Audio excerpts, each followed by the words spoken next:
it's Wes and Chanda, and welcome to DinkLife.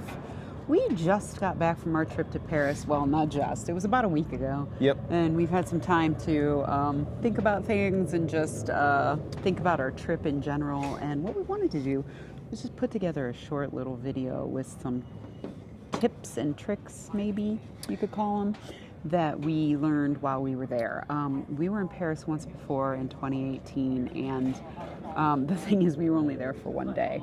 So we didn't really... didn't get to experience too much Yeah, we didn't it. get to experience too much of it. This time we were there for 3.5 days, full days. So we know a little bit more about the culture and what's expected and things that are different. And so that's kind of why we wanted to make this video. Just to let you know, obviously, you'll have some culture shock and things are not the same as they are here in the States. Yeah, for sure. Not everything is the same as it is here in the States. The first thing I will say is that the city is absolutely stunning. It's beautiful there. The architecture is beautiful. Yeah, it's a very pretty city. They've got some beautiful landmarks.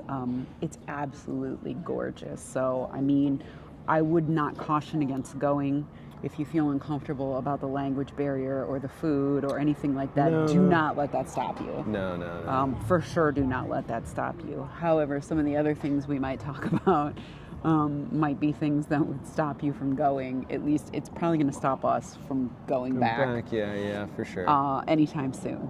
But again, we tell you this so that you can make your own decisions about... Yeah, and it was our experience. Yeah, that's the thing. You know, some of the things that bother us might not bother you, or vice versa, you know. So again, it's just, it's tips from our experience of being there. So the first thing to note there is when you're eating out or going to a bar or a restaurant, half the time you pay when you order, and then half the time they'll run a tab for you. You don't know really what it's going to be. In London, it was the complete opposite. It was like you just paid as soon as you ordered at a bar or whatever. Paris is a little different. You just kind of have to watch what other people are doing. Like, will they come to your table and take the check? Do you have to walk the check up? We just had to kind of watch what everybody was doing. Yeah, we just watched what everybody else was doing. That wasn't that big of a pain in the butt. It's just something that is a little bit different than here. Like in London, they would always bring the card reader to your table if you were at a sit-down restaurant, or you'd pay at the bar if you were at a pub. And France is different. They don't always do that there. No. So just beware. The other thing that's a little different in France is it's not a tipping culture right this minute. No. But it is slowly they seem getting like there. Changing a little, yeah. Yeah, it seems to me they're getting to a point where they don't expect it still, but they're getting used to it. And it will come up on the readers. Yeah. The credit card readers. And it will come up, which didn't used to be the case. Like if you were going to leave a tip, you had to leave it in cash, and then they were, flabbergasted when you did it. But now I think it's just becoming more commonplace. However, over there, 10% is really that's for incredible service. Yeah, that's like max, yeah. If you get the best service you've ever had in your life, 10% is plenty, and they will be super happy with that. Because I'm guessing they get paid a living wage. So they don't have to worry about living off of their tips like people do here in the States. So that's just another thing to keep in mind. Along those lines, however, we should point out we didn't need any cash whatsoever. Yeah, we didn't need cash at all. Yeah, like the last time we were there, we took out some cash. We still have coins and things left over from that trip. But this time around, neither in London or Paris did we need cash. Now, London a little bit more. You might want to carry some coins around with you for public restrooms. In France, we didn't find that as much. Yeah, there might have been ones like it, but we never ran into them. The only public restroom I ever ran into, like an actual, on the street corner, porta potty type public restroom, was free, but it was timed. Oh, okay. So... you go in there free of charge, but I think it was 3 minutes. That was all you got. Then I don't know what happened. I don't know if the door popped open. I have no clue what happened. Because I didn't want to test it out. But we didn't need any cash over there. And the other thing that saves you from is, especially near tourist attractions, the Eiffel Tower, Disney Paris, Versailles, any big tourist attraction that you go to, the Louvre, there are people outside selling crap. And when I say crap, I mean complete crap. Like plastic Eiffel Towers that light up, keychains of the Eiffel Tower, umbrellas that will fall apart the minute you open them. So if you don't have any cash, you just no cash, right? And then that's sort of, I don't even make eye contact or speak to them, but if you're going to, no cash is the best way to go. So that's just something else to remember if you're nervous about taking out cash or if you're going to get charged bank fees or whatever. You don't really need it. We found. Unless you're planning on like buying street food or something like that. That's probably the only time. Yeah, that would be the only place you would probably need it, but we didn't run into any of that. Right. Now, the other big thing over there is that you don't need to rent a car. Their public transportation is fantastic. Yeah, it was really good. Their metro system, too. Their metro system is their subway, and then they have just trains called RERs, and you can buy a card, and it's good for both. So the only thing now is that when you buy the metro card, that's a little dicey. That's a little harder to understand. You know, like in London, you buy a metro card, it's called an Oyster card, and you just keep loading it up with money. Like however much money you think you're going to need or use, like you just put 30, 40 bucks on it, and you go about your business till you're about to run out. Yep. In Paris, you can buy like 1 trip, 1 to 9 trips. You can buy a weekly card, a monthly card. They have day passes. They have day passes. They have all kinds of things. Yeah. They have It's them for confusing. kids, for seniors, you know, so it's very confusing if you don't know what you're doing. Now, we were only there Thursday through Sunday. Is that correct? Thursday to Yes, Sunday, Thursday yep. to Sunday. However, they have a metro card for €30, Yep. which is unlimited. You can ride as many times as you like, you know, 20, 30 times a day if you're going all over the city. Yep. There's, you know, and it runs from Monday until Sunday at midnight. So even though we were only there 4 days, for us, as much traveling around the city as we were going to do and in and out of the city, it just made sense for us to buy the 30-day or the week card. I'm sorry. Yeah. We to get to the airport was $12 alone. Yeah, so that was like half of the money anyway, just to go to the airport. Having said that, if you buy the weekly or the monthly card, you have to show them your passport, you have to get a photo taken, and there is a second card that they give you along with the Metro card that you have to keep on your person at all times. That's the card that has your photo on it. When you go to buy this card, you can't buy it from a machine. You have to buy it from a kiosk in the metro station, which that part's easy. However, we unfortunately discovered that they do audit, and if you're not carrying that second card with you and it doesn't have your picture on it, they will make you feel like complete and total. Yeah. They won't even give you 5 seconds to look for it. They will just start screaming at you, that was our experience. I'm sure not everybody is like that, but unfortunately we had a really, really bad experience with it. Yeah. Now, we both had our cards on us. I was just having trouble finding mine. Yeah. But literally 5 seconds into it, I couldn't put my hands on it, and she started just screaming at me and threatening me with fines and telling me that she doesn't care what the story is. We're in Paris and we have to follow their rules. So here was the problem. The guy that sold us the card, it was like his first day in that station or working that position or whatever. Yeah, that's what he told us, And he told us, you don't need the picture. Don't worry about it. It's not a big deal. But if you think you do, you can go somewhere and get it taken and then glue it to the back. We're on vacation, right? Like, so we're not thinking about glue sticks and scissors and, portable like printers and stuff like that.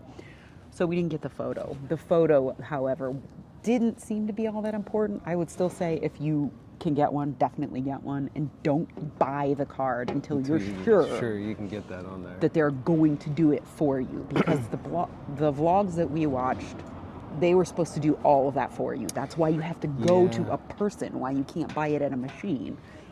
Well, and that's another point. A lot of the people there are not very helpful. That is the other and point. They will sometimes act like, I think they can speak English, but they act like they can't. So, just to not help. 2 perfect examples of this. As we were leaving Disney, we got to the metro station, the train station, and we didn't know, could we use that card? Could we buy that card? Or should we just get like a one-shot deal into the city? So I walked up to the counter, and the gentleman behind the glass was having a conversation with a coworker of his. So I stood there, and it was a personal conversation. It wasn't about work. And I cleared my throat, and he said, huh? And I said, and he was like, what do you want? I mean, like, he was really nasty, like right off the rip. And so I was just like, well, do you speak English? No English. And then he just turned back to his coworker and completely ignored us. Fine, no big deal, right? Yeah. But then we had another instance where we went to get coffee in the morning and we stepped up to the counter. There was nobody around, and the woman at the counter just kept doing work tasks and completely ignored us, like we weren't standing there. And then when she did finally talk to us, it was like we were inconveniencing her. Yeah. There is a lot of that there. I hate to feed into stereotypes, but stereotypes are stereotypes for a reason. Yeah. And the reason that these kind of things get started is because they're rooted in some truth. And so one thing we did find, I would say at least 60% of the time, is that customer service there is really not great. And a lot of the times the people are just rude. And I don't know if it's because they know you're foreign and they're just like, oh, screw it. I don't know. Yeah. But this is what we experienced when we were there. And that's part of what makes me not want to go back, because spending a lot of money there, right? Spending a lot of tourist dollars to be there and to be treated rudely and to have poor customer service. I mean, it's just not good. And we don't experience that hardly anywhere else. So for those of you who might think, well, it's you're giving off a vibe, it's this, it's that. It's not us. No. We don't have I was these going to say we problems. did go to a few places and they did give us amazing service. Yeah, I So mean, it's just certain places. We're not Certain- saying everybody, we're not lumping every single person in Paris into this group. No. It's just to warn you that there will be instances where you will sit there and shake your head and go, oh my God. What's going on? Yeah. Like, I would lose my job if this was me, giving this poor customer service. So it's just something, have a heads up about it. I mean, there were many times when we were like standing in line just to like give our ticket to somebody and they're like, come on, hurry up. It's like, there's just it's weird. They're a very laid back culture, right? And they take their time doing everything but this. Yeah. It's a very strange, it's not what we're used to here in the States. So just something to keep in mind. If that's something you can handle, good on you. Yeah. It just started to sort of get on my nerves by the end of it. Yep. I was going to say there was a couple other things we had jotted down. Was you can take large chill luggage on pretty much all the metro system there, at least from our experience. Yeah, as I long mean, as you're some not going countries you during can't a do rush that. hour, Yeah. you're fine. Yeah. I mean, we got to and from London with 2 gigantic pieces of luggage and a carry-on, plus like backpacks. Yeah. We got from, the Paris train station to our hotel. We got from our hotel back to the Paris airport. So yeah, it's really, and everybody, depending on where you are, is walking around with luggage. So it's not like you don't have to feel like a dork or you don't look like a fool, wandering around with luggage, because everybody's doing it. Oh yeah, there's lots of people with luggage around. Yeah. Oh, another thing is even if you're not into wine, which I'm not like super into it, but I'll drink it, there is, the craft beer scene was actually pretty good there. It was. Yeah, surprisingly better than London. Yeah, we didn't run into a lot of craft beers in London, but we did find this one bar by our hotel that was serving craft beer. And that was all craft beer from Europe, which was kind of cool. Yeah. But just so you know, if you're not a wine or like in London, a cider drinker, there are a lot more choices. Yeah. So that was kind of nice to see and made us feel a little more, I don't get homesick really when we're out, but I do sort of like... It's nice to have a good tasty beer sometimes. Just kind of get a feel for stuff like that. One thing I will say though, the wine and the cheese in Paris was like top notch. It was really good. Nothing like it. So if you like that kind of thing, that's worth doing, a wine and cheese pairing thing for sure. 100%. 100%. And then I think the only last final thing is there's still a ton of people that smoke there. Yes. Smoke and vape. Yeah. They'll do both at the same time. Yeah, Europe is still a country that's really, really big on smoking. Now, there's still a lot of places you can't do it. Yeah. But there are a lot of places you can. In the culture over there, which I think is really cool. I wish we did more of this here. Like, even when it gets chilly outside and the weather's crappy, they still sit outside and enjoy themselves. The other thing I didn't notice as much over there, which I really, really appreciate and enjoy, is like people do not take out their phones when they're at a bar or at dinner or with a group of people. They mostly just They focus on just it. Yep. enjoy each other, which I think is fantastic. Yeah, that is cool. It's one thing over here that is so annoying when you sort of look around and nobody is enjoying whatever they're doing. They're just looking at their phones. So, that was the other cool thing about their culture. Like, I swear to you, we were probably in 3 or 4 different bars, and I didn't see that at all. Yeah. And really, we were only taking out our phones, like, if we needed directions to somewhere. Yeah, just to figure out where we want to eat. Yeah, needed to look something up or something like that. So put your phone down, enjoy yourself.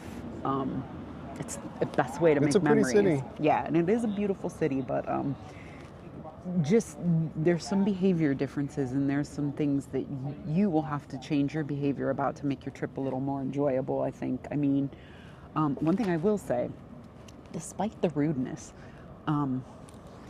they don't yell at each other over there. They don't get snotty. They don't. Yeah. Well, there's no like, well, F you, don't talk to me like that. Yeah. It's just they let it roll off their backs Just how it is. and they kind of move on. So I'll give them credit for that because, over here we're so used to going to like Disney World where people scream at cast members or get snotty with other guests in the park because they're not getting their way. And you won't see that over there, which is great. The whole time we were gone, the only time we almost saw a fight was in London. And I think the guy was drunk. Oh, yeah, he was. So I think that alcohol played a big factor in that. But the one thing you won't see over there, despite people being rude to each other, to customers, they just let it roll off their back and they go about their business. So if you have the kind of personality, I'm a little bit more high-strung when it comes to stuff like that than Wes is. And I'm usually the person that will shoot back a snotty response. I didn't do it. Yeah. I didn't do it because nobody else was doing it, and I thought, you know what, I'm bound and determined to enjoy myself, and I did. But just know that it happens a lot, and you're just gonna have to let it roll off your back. So, I mean, that's just some tips and tricks that we have traveling through Paris. But like I said, I will say their public transportation is top notch. Yeah, it's amazing.